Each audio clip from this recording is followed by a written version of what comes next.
Swami Baba Ramdev ji, Shri Arun Jaitley ji in absentia, Shri Girish Ahuja ji, Shri Anuj Goyal ji, Sanjay Agarwal ji, professor Arun Kumar ji, and dear participants, it is really a pleasure for me to be here with you this afternoon and share my ideas and thoughts on the theme of simplification. But before I do so, I like to congratulate the Institute of Chartered Accountants of India for taking this dynamism. Yes, for the first time I have seen that the Institute coming wholeheartedly to support the cause of simplification. So my congratulations to you, Mr. Goel, and through you, whole of your community of the Institute of Chartered Accountants of India. And please take it forward by doing similar seminars in about 80 or 100 centers of yours in whole of India. And also thereafter, let us go to Dubai, let us go to Singapore, let us go to Indonesia. Yes, all of us should accompany, because for you it will be business expenditure, professional expenditure. We are going there and learning about the tax system in that country, isn't it? अब सवाल ये है, आप आगे शायद बोलेंगे कि हिंदी में बोलिए, पर मुझे थोड़ा बोलना जरूरी हो गया था इंग्लिश में, नहीं तो आप लोग ये सोचते कि सूटेड बूटेड लखोटिया जी आते हैं, टीवी में हिंदी में बोलते हैं, इंग्लिश आती भी नहीं है उनको, तो ऐसा आप नहीं सोचे। और अब बात करते हैं सिंप्लीफिकेशन की। दोस्तों, मेरा काम बड़ा मुश्किल कर दिया, हमारे सारे प्रीवियस स्पीकर्स ने सारी बातें बोल दी, अब मैं क्या बोलूं, इस बात की मुझे चिंता है। पर सबसे पहला, अगले बार जब कार्यक्रम करें, चाहे कार्ड इंग्लिश में छपाएं, मेहरबानी करके सिंप्लीफिकेशन शब्द को नहीं लिखें। इसमें 14 अल्फाबेट हैं, उसकी जगह हिंदी में सरल लिख देते तो शायद डेफिनेटली सरल हो जाता, डेफिनेटली।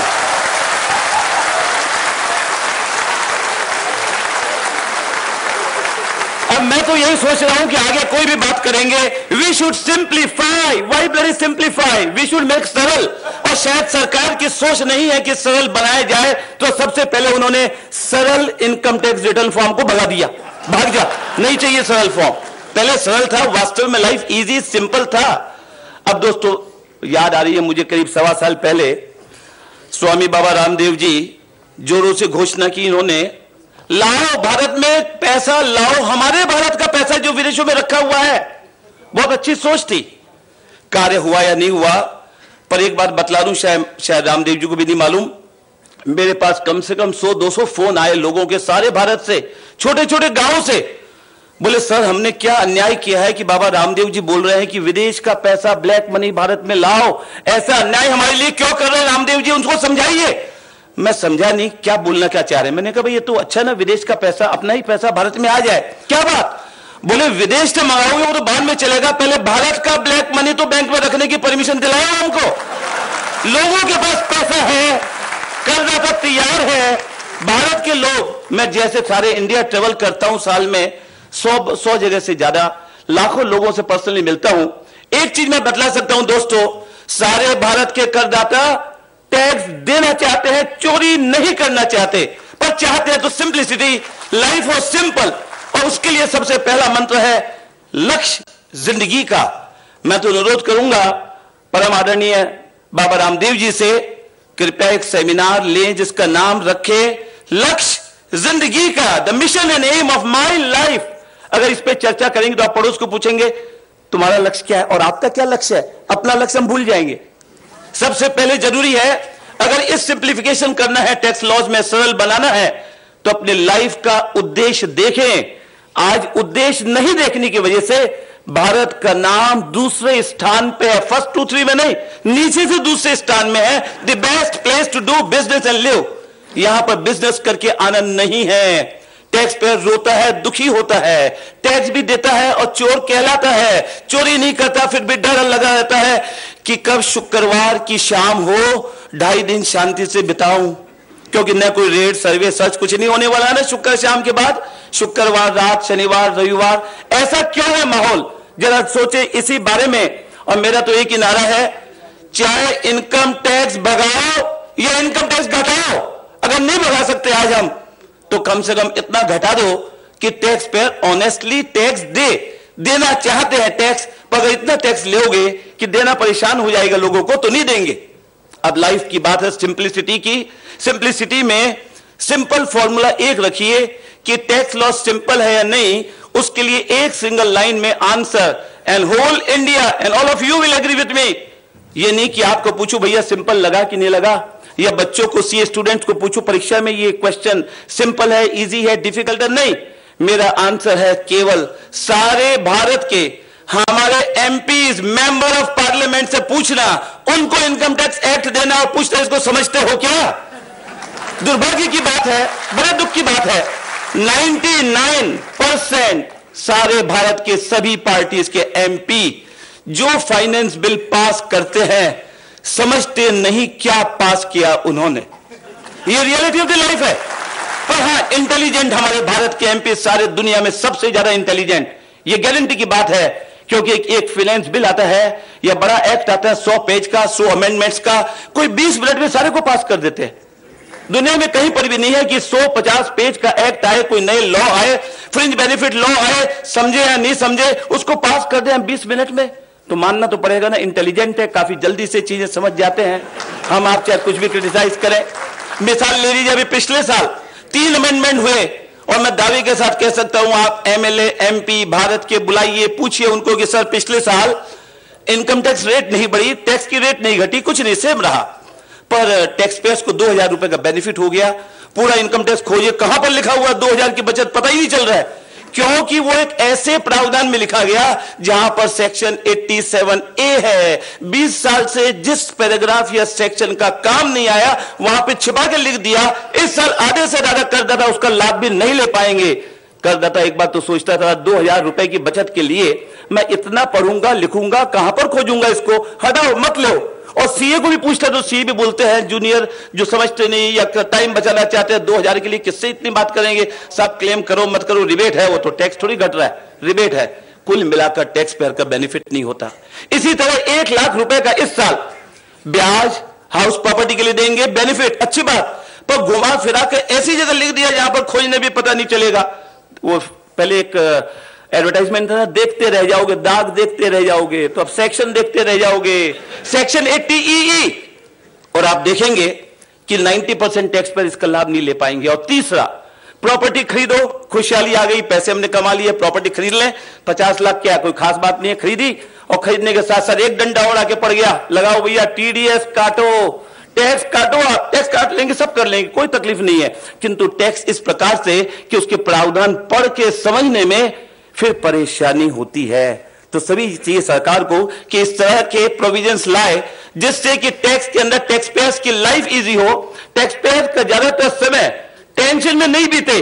रामदेव जी एक डीटीसी की बात कर लें, डायरेक्ट टैक्स कोड 1500, जी हां 1500 दिन पूरे हो गए, अभी तक डायरेक्ट टैक्स कोड नहीं आया। ऐसा सिंप्लीफाई करना है क्या कि जिसको बनाने में आपको 1500 दिन लग गए और अभी तक नहीं बना पाए? क्या यह सिंप्लीफिकेशन है? बल्कि होना चाहिए, इसीलिए जरूरत पड़ गई आज कि ऐसे प्रावधान बनाएं, कुछ बैंकिंग ट्रांजैक्शन टैक्स या ऐसी चीजें लाएं जिससे लाइफ हो जाए इजी एंड सिंपल, न हो टैक्स चोरी, न करना करे, याद करना कुछ पड़े। और मेरे ख्याल से अगर इसके ऊपर डिबेट ऑल इंडिया हो जाए या आंदोलन हो तो मेरे ख्याल से सीए स्टूडेंट सबसे आगे बढ़ चढ़ के आएंगे। जो भी पास नहीं किया सर बहुत आराम हो जाएगा, अगले साल पढ़ाई नहीं, इस साल तो 3% रिजल्ट आया ना सीए का, अगले साल ज्यादा होगा। Tax, direct tax, income tax, amendment सब गायब, कुछ नहीं चिंता। एक बैंकिंग ट्रांजैक्शन टैक्स, क्या मजा है। बच्चे लोग तो रामदेव जी की सेना में दौड़ के आ जाएंगे। पर एक बार कई बार ये भी विचार आता है कि यहां पर आज हम चर्चा कर रहे हैं simplification of the tax laws of the country, और हमारे यहां पर मौजूद हैं परम आदरणीय स्वामी बाबा रामदेव जी। क्या रामदेव जी इस विषय पे बोलेंगे? उनके पास न कोई प्रॉपर्टी न कोई संपत्ति, शायद टैक्स पेयर भी नहीं होंगे, स्टैंप ड्यूटी के रेट कितने लगते हैं वो भी उनको नहीं पता, क्योंकि काम नहीं पड़ता ना खुद के लिए। फिर क्यों आ गए ये सब चीजें बोलने के लिए रामदेव जी? पर अगर हम देखें तो हम पाएंगे दोस्तों, अतीत की तरफ देखें, भारत के 5000 वर्षों का इतिहास देखें, स्वार्थ रहित रामदेव जी सोच रहे हैं समाज के लिए। जो कार्य ऋषि करते थे उस जमाने में कि मेरा फायदा या नहीं फायदा उससे मतलब नहीं है, समाज के लिए राहत चाहिए। तो इसलिए मैं स्वागत करता हूं रामदेव जी का, बल्कि आप लोगों से रिक्वेस्ट करूंगा जोरदार ताली बजाकर यह कहिए कि रामदेव जी आपका इस बात के लिए हम स्वागत करते हैं और आप इस बात को लड़ाए रहिए और करिए ऐसा और टैक्स की बात चले तो पहले क्या हुआ था? पहले हमारे शास्त्र में लिखा हुआ है, मधुमक्खी फूल में से इस प्रकार से ले लेती है शहद कि फूल को कोई असर नहीं पड़ता। सरकार को सोचना चाहिए कि कोमल करदाता से टैक्स इस प्रकार ले ले कि उसको दुखे नहीं, चुभे नहीं, ले भी ले और चुभे नहीं, वही तो तारीफ है। अन्यथा टैक्स चोरी हमेशा होती रहेगी। कोई जमाने में भारत में दूध की नदियां बहती थी, अब तो नहीं है दूध की नदियां, परंतु मेरा मानना है दोस्तों, एक बैंकिंग ट्रांजैक्शन टैक्स जैसी हम बात कर रहे हैं, इस प्रकार के प्रावधान अगर आए तो दूध की नदियों की जगह पैसे की नदियां बहेगी, ये मेरा मानना है। अभी आता उस पे केवल भारत का ही नहीं, हमारे एशिया का नहीं बल्कि विश्व का पैसा भारत की धरती पे आएगा और आप और हम देखेंगे हमारी क्रिएटिव एनर्जी प्रोडक्टिविटी की तरफ जाएगी, न कि नेगेटिव आइटम्स पे। अब जरा देखिए कि वास्तव में सिंप्लिसिटी की जरूरत है भी या नहीं है। और इस विशेष तौर से बाबा रामदेव जी के विचारार्थ बतलाना चाहूंगा। इनकम टैक्स एक्ट 1961 में बना, उसके बाद अब तक 111 बार उसमें अमेंडमेंट्स आ गए और 111 मेरे ख्याल से शास्त्र की विधि के हिसाब से बहुत अच्छा फिगर है, तो इसलिए अब उसको समाप्त कर देना चाहिए। 112वां नहीं आना चाहिए और 111 में समाप्त करके इनकम टैक्स का कुछ नया विकल्प लाना चाहिए। और साथ ही साथ इनकम टैक्स रूल्स, साल में जब इच्छा होती है रूल बदल देते हैं, सर्कुलर आ जाता है। भारत में कोई भी व्यक्ति अप टू डेट नहीं है, न मैं हूं, क्योंकि आज तक की हम तैयारी करें, आज सोए तब तक रात को 3 दिन पुरानी की डेट का लगा हुआ नया सर्कुलर आ जाएगा, एप्लीकेबल 3 दिन पहले से ही हो गया। और ऐसे सर्कुलर आते हैं, डिटेल्स नहीं, किताबें नहीं, कहीं नहीं लिखा हुआ है। और इसी प्रकार बजट में अमेंडमेंट्स पिछले 5 सालों में हर साल करीब 70 से 80 या 100 अमेंडमेंट्स हर साल होते हैं। कहने का मतलब है करीब 5 सालों में करीब 400 इनकम टैक्स अमेंडमेंट्स हो गए। ऐसे अगर सिले तो ऐसे अमेंडमेंट्स नहीं होने चाहिए, नहीं तो लाइफ इजी नहीं होगी, डिफिकल्ट होगी। अब जरा चर्चा करें, बैंकिंग ट्रांजैक्शन टैक्स विकल्प है या नहीं है, अच्छा या बुरा। मैं मानता हूं डिटेल स्टडी करना तो अलग बात है, पर डेफिनेटली बैंकिंग ट्रांजैक्शन टैक्स आधा पर्दा नहीं चलेगा कि बैंकिंग ट्रांजैक्शन टैक्स भी लगा दिया और छोटी मोटी रिलीफ दे दी, वो नहीं चलेगा बिल्कुल भी। और ऐसे ही इसके लिए कहीं विदेश में घूमने की जरूरत नहीं है। हमारे वित्त मंत्रालय विदेश में गए, आप और हम भी विदेश जाते हैं तो शॉपिंग करते हैं ना, तो वहां से शॉपिंग करके ले आए fringe benefit tax, imported tax ले, इंपोर्टेड टॉफी आप और हम लाते हैं बच्चों के लिए, सरकार ले आई fringe benefit tax, sounds very nice. और 5 साल तक झेलते रहे भारत के करदाता। मैंने सरकार से पूछा, विदेश गए फ्रिंज बेनिफिट टैक्स लाए, कोई बात नहीं, पर वहां से सोशल सिक्योरिटी की स्कीम्स क्यों नहीं लाए हमारे भारत के करदाताओं के लिए? भारत का करदाता स्पेशली प्रोफेशनल पर्सन, आप और हम जरा सोचिए, मेहनत करते हैं, कमाते हैं, कोई कारण से बीमारी आ जाती है, काम नहीं कर सकते, हमारे पैसे नहीं है। जिस सरकार को मैंने लाखों रुपए, करोड़ों रुपए आज तक टैक्स के रूप में दिए, अब मेरे बुढ़ापे में मुझे देखने के लिए कोई भी नहीं है, और वही नौकरी करता, गवर्नमेंट नौकरी करता, रिटायर्ड भी हो जाता, तो भी पेंशन पे पेंशन बढ़ती जाती और फायदा होते जाता। तो कोई ना कोई सोशल सिक्योरिटी स्कीम जरूर होनी चाहिए। अब बात करते हैं बैंकिंग ट्रांजैक्शन टैक्स। भारत में बैंकिंग कैश ट्रांजैक्शन टैक्स एक लागू हुआ था कुछ साल के लिए, 2005 से 2009 तक, फिर चुपचाप इसको हटा दिया गया। अच्छी बात है, हटा दिया। आगे भी सरकार को यह चाहिए कि या तो लाए तो पूरा लाए, केवल जम के बैंकिंग ट्रांजैक्शन टैक्स ले, बाकी सबको हटा दो। ऐसा नहीं कि थोड़ा बैंकिंग ट्रांजैक्शन टैक्स भी लगा लें और थोड़ा सा टैक्स रेट कम कर दें, तो इससे तो चोरी भी ज्यादा होगी, टैक्स पेयर्स का दुख भी ज्यादा होगा, लाइफ सिंपल हो जाएगी, क्वालिटी ऑफ लाइफ बेटर होगी और हमारी प्रोडक्टिविटी बढ़ेगी, एम्प्लॉयमेंट देश में बढ़ेगा, हमारा क्रिएटिव टाइम काम में यूज होगा, वेस्टफुल एक्सपेंडिचर में नहीं। Black money will be a thing of the past. Rich agriculturist जो आज पंजाब में मर्सिडीज गाड़ियों में धड़ाक से घूम रहे हैं, 90% प्रोफेशनल व्यक्ति बेचारा मेहनत करके मर्सिडीज गाड़ी नहीं खरीद पाता, मेहनत करके, और वही किसान केवल इसलिए कि किसान है, एग्रीकल्चरिस्ट है, होली काऊ के जैसे उस पर कोई हाथ नहीं उठाएगा, उस पर टैक्स नहीं लगेगा। अगर बैंकिंग ट्रांजैक्शन टैक्स आ गया तो उस पैसे वाले किसान को भी इनडायरेक्टली टैक्स देना पड़ेगा। No compliance cost, no TDS refund का झंझट, नो इनकम टैक्स रेट राज, नो ट्रांसफर प्राइसिंग, इस प्रकार के झंझट बिल्कुल हट जाएंगे। पर कई बार सवाल आता है जो इसके अपोज करना चाहते हैं कि अच्छे तो लगता है पर ये होगा कैसे? हमारे बैंक की इतनी सुविधा है नहीं हो सकता, बैंकिंग फैसिलिटी नहीं है। भैया आप तो एक्सपर्ट नहीं है, न मैं एक्सपर्ट हूं बैंक का, न बाबा रामदेव जी एक्सपर्ट है बैंक के बारे में, तो कौन है? Banking association of India. सारे बैंकों की जो एसोसिएशन है उसे बुलाओ, अगली बार बुला के पूछो कि क्या आपके बैंक सक्षम है? अगर सारे भारत में बैंकिंग ट्रांजैक्शन टैक्स लागू हो जाए, जरूर बोलेंगे हाँ सक्षम है। अगर बोल दिया उन्होंने नहीं सक्षम नहीं है, तो उनको एक लाइन बोल देना, फिर हाँ बोलेंगे। बोलो अच्छा नहीं है ना भैया, तो हम 100 प्राइवेट बैंक्स लेके आ रहे हैं तुरंत। तब बोलेंगे अच्छा साहब हो जाएगा, ठीक है। तो ये हमको देखना है कि क्या फिजिबिलिटी है या नहीं है। और अगर कोई कारण से मान लीजिए बैंकिंग ट्रांजैक्शन टैक्स नहीं लागू होता, टेक्निकल कारण से या फिजिबिलिटी से नहीं कर पाते, तो क्या? तो कम से कम ये चाहिए कि देश में reasonable realistic rates of income tax हो। मेरा मानना है 2%, 1%, 5% कम कर दिया, कोई भीख थोड़ी मांग रहे हैं। 5% कम हो जाता है, हम बड़े खुश हो जाते हैं, बोले वाह वाह वेरी गुड। 200 रुपए या 2000 रुपए बढ़ जाता है exemption limit, we feel happy. But the point is, जितना इन्फ्लेशन से दाम बढ़ गए दूसरी चीजों के, टैक्स का 2000 रुपए बचत कोई बेनिफिट नहीं देता। पर्पस है टैक्स रेट ऐसी हो जिससे टैक्स चोरी करने वाला चोरी करना बिल्कुल बंद कर दे।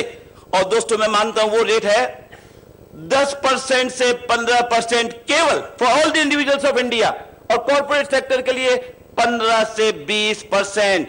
और अगर ये सरकार एक साल करके देख ले, मेरा मानना है सरकार के खजाने में डबल दी इनकम आएगी गारंटेड रूप में। क्योंकि बेसिकली मैं मानता हूं टैक्स पे चोरी करना नहीं चाहता। अगर जो चोरी करता है डबल दी टैक्स लगाओ, और फिर चोरी करता है अगले साल भी, तो कॉन्फिस्केट करो फुल अमाउंट। इस प्रकार के प्रावधान करेंगे, किसी प्रकार की परेशानी नहीं होगी। और हमारे अतिथि आ गए हैं, माननीय अरुण जेटली जी पधार गए हैं, मुझे लग रहा है, स्वागत उनका। मैं request all of you to put your hands together in welcoming Shri Arun Jaitley ji. Standing ovation for him. I think the way he has led the country as Union Minister of Law, and now he is the leader of opposition, and the way he want to put his best to see that how this country can be the superpower, we are really indebted to Honorable Arun Jetley ji. May I request CA Gopal Agarwal ji to please come forward and welcome CA Arun Jetley ji by presenting Sri Arun Jetley ji by presenting this bunch of flowers. Very very big round of applause, friends. आदरणीय अरुण जेटली जी, जरा आप भी सोचिए, direct taxes code 1500 दिन लग गए, फिर भी पास नहीं हुआ। हर साल बजट में अमेंडमेंट्स आते हैं, 80-100 अमेंडमेंट्स, 5 साल में 400 अमेंडमेंट्स। कैसे टैक्स पेयर याद रखेगा इन अमेंडमेंट्स को? क्या जरूरत नहीं है कि टैक्स लॉ सिंप्लीफाई करने के लिए बैंकिंग ट्रांजैक्शन टैक्स लाए जाए, सब टैक्सेस हटा के? अगर पार्टली बैंकिंग ट्रांजैक्शन टैक्स और पार्टली दूसरे छोटे मोटे, ऐसा नहीं चलेगा। और दूसरी बात, अगर आपको वास्तव में पीड़ा है भारतीय टैक्स पेयर्स की, तो जरा देखिए, या तो लाइए बैंकिंग ट्रांजैक्शन टैक्स, और नहीं ला सकते तो ड्रास्टिक टैक्स रेट कम करिए। अगर आप चाहते हैं भारत का करदाता टैक्स पेयर ऑनेस्ट हो बिल्कुल, तो टैक्स रेट रियलिस्टिक है 10 से 15% और कॉर्पोरेट टैक्स है 15 से 20%। ऐसा होने पे भारत में टैक्स की इतनी बाहर आएगी कि आप कल्पना नहीं कर सकते। डबल दी रेवेन्यू हो जाएगा, टैक्स चोरी नहीं होगी। अब जरा एक आध बातें देखें, जो एग्जाम्पल पॉइंटर्स जो चाहता हूं हमारे सारे मेंबर्स ऑफ पार्लियामेंट। और एक और बात, एमपीज के लिए टैक्स लॉ सिंपल बनना चाहिए। सब लोग चर्चा कर रहे हैं 2 घंटे से, पर इतना सिंपल बनाइए कि भारत का हर मेंबर ऑफ पार्लियामेंट उस टैक्स लॉस को पढ़ के समझ सके। अनफॉर्चुनेटली आज मैं मानता हूं 80-90% भारत के एमपीज हैं, जब बजट पास हो जाता है, पार्लियामेंट के बाहर निकलते हैं, उनको पूछे क्या क्या हुआ, इसका मतलब नहीं मालूम। तो ये बहुत जरूरी है, तब जाके न्याय होगा टैक्स पेयर्स के लिए। अब जरा देखिए, कुछ इलॉजिकल टैक्स प्रोविजन जरूर बंद करने चाहिए। बाबा रामदेव जी जरा देखिए, ऐसे भारत में ऐसे अंधे कानून, कैसे टैक्स पेयर चोरी नहीं करेगा? ऐसे में ऐसे कानून है कि मैं अपनी पत्नी को पूरी जिंदगी भर शादी के बाद 1 रुपए भी गिफ्ट नहीं दे सकता, अगर दूं तो क्लबिंग ऑफ इनकम होगा। एक और चीज, आदरणीय अरुण जेटली जी मानेंगे कि पिछले 5 साल में महंगाई वगैरह बिल्कुल नहीं बनी। आप चाहे कितने ही बोलते रहें, पर टैक्स कानून इसके गवाह हैं कि बिल्कुल भी महंगाई नहीं बढ़ी भारत देश में। 1-2 एग्जाम्पल, 5 साल पहले भी वेतनभोगी कर्मचारी को 100 रुपया महीना एजुकेशन अलाउंस मिलता था, 100 रुपया महीना एग्जामिशन, आज भी 100 रुपये ही है। इसी प्रकार कहां है महंगाई, नहीं बढ़ी। इसी प्रकार कम्यूटिंग ऑफिस रेसिडेंस 800 रुपया महीना मिलता था, कोई दाम नहीं बढ़े, न पेट्रोल न गैस किसी के भी, आज भी 800 रुपए है। और सारे भारत के करोड़ों टैक्स पेयर चुपचाप इस अन्याय को सहन कर रहे हैं। पार्शियल पार्टीशन HUF का बंद। अरे मेरे परिवार के बच्चे, 3 बच्चे, एक अलग होना चाहता है, उसको अलग करना पड़ेगा, इसमें HUF का पार्शियल पार्टीशन क्यों बंद कर रहे हो आप? क्यों परमिशन नहीं है? मेरी इमोशन से इनकम टैक्स एक्ट खिलवाड़ क्यों कर रहा है? इसी प्रकार कैश जरूरत पड़ गया, लोन लेने का पक्का काम है, 2 नंबर नहीं है। मुझे इमरजेंसी में हॉस्पिटल में जाना पड़ा, 2 लाख नहीं थे, आपसे ले लिए, 10 दिन बाद चेक दे दूंगा, तो मुझे पेनल्टी लगेगी। कैश लोन 20,000 से ज्यादा लेने पे कितनी पेनल्टी? लिखो मत भैया, याद ऐसे ही रहेगा। Penalty equal to the loan amount. 2 lakh रुपए के लोन पे पेनल्टी 2 लाख रुपए। इस प्रकार के जब तक देश में कानून रहेंगे तो मेरा मानना है कि प्रॉब्लम रहेगी। और लास्ट में डॉक्टर्स के लिए एक प्रावधान है, बड़े सारे रजिस्टर हैं जो लिखने पड़ेंगे, पर अनफॉर्चुनेटली सारे भारत में सभी डॉक्टर्स के पास मिलिए, कोई भी डॉक्टर कोई रजिस्टर को नहीं रखता। इस प्रकार के प्रावधान रहेंगे तो देश में सिंप्लीफिकेशन कैसे चलेगा? इसके साथ thank you very much for a patient listening. All the best.